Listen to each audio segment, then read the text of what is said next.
Alors on a de très bonnes théories de formation du système solaire. Il est intéressant de noter que sur ce point-là, les astronomes ont été assez précoces, puisque dès le 19e siècle, alors que l'astrophysique a fait tant de progrès après, c'est dès le 19e siècle qu'on a eu un premier schéma cohérent qui tient toujours la route à peu près aujourd'hui pour expliquer la formation du système solaire. Il est dû à un grand astronome et mathématicien français qui s'appelait Laplace. Il avait imaginé le modèle dit de la nébuleuse primitive.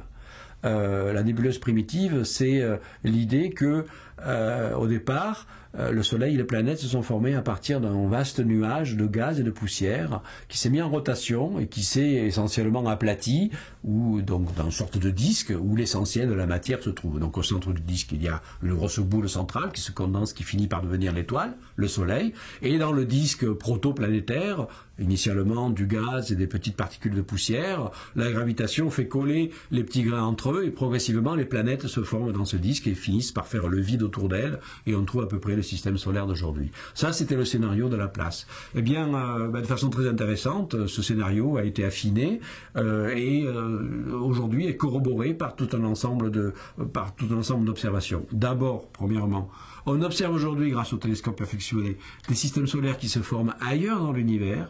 Et ça ressemble effectivement à ce scénario-là. On voit des systèmes solaires très jeunes, que l'on voit par exemple par la tranche. Donc on voit un disque de gaz vu par la tranche, avec un gros renflement central, qui est une très jeune étoile. Et on voit des gros grumeaux dans le disque de gaz, qui sont des sortes de protoplanètes en train de se former.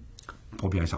Deuxièmement, pour l'histoire même de notre propre système solaire, on ne peut pas l'observer directement bien entendu, mais on a des fossiles, comme les archéologues, ils ont des fossiles, on a des restes, en fait, on a la mémoire de la formation du système solaire, à travers quoi? À travers des météorites.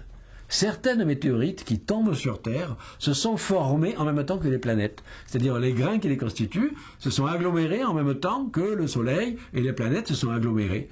Et donc, en recueillant ces météorites, en comprenant leur origine, en comprenant leur nature et en mesurant très précisément leur âge, on a pu déterminer de façon très précise l'âge du système solaire. Vous savez qu'on peut dater des objets par la radioactivité. Ces météorites-là contiennent certains éléments radioactifs. En mesurant les proportions de ces éléments radioactifs aujourd'hui, on en déduit la date où ces éléments radioactifs initialement se sont formés. Et on mesure comme ça l'âge de ces météorites. Donc toutes les météorites récoltées venant de la nébuleuse primitive donnent le même âge, 4,566 milliards d'années. C'est l'âge précis, au million d'années près, du système solaire. En plus, ces météorites contiennent une information supplémentaire. Elles contiennent d'autres isotopes, d'autres éléments radioactifs très précis, qui suggèrent, et ça a été confirmé par des observations récentes, que le déclenchement de la contraction de la nébuleuse primitive, parce qu'avant, c'est pas une étoile de première génération, le Soleil. Avant, l'univers est beaucoup plus vieux que cela, il y a 14 milliards d'années. Donc il y a eu plein d'étoiles qui ont précédé des générations d'étoiles. Eh bien, le déclenchement de l'accouchement du système solaire est dû à l'explosion, à la mort d'une grosse étoile, qu'on appelle une supernova. Et on sait que les supernovas, quand elles explosent, elles bombardent les espaces environnants de particules à haute énergie qu'on appelle des rayons cosmiques.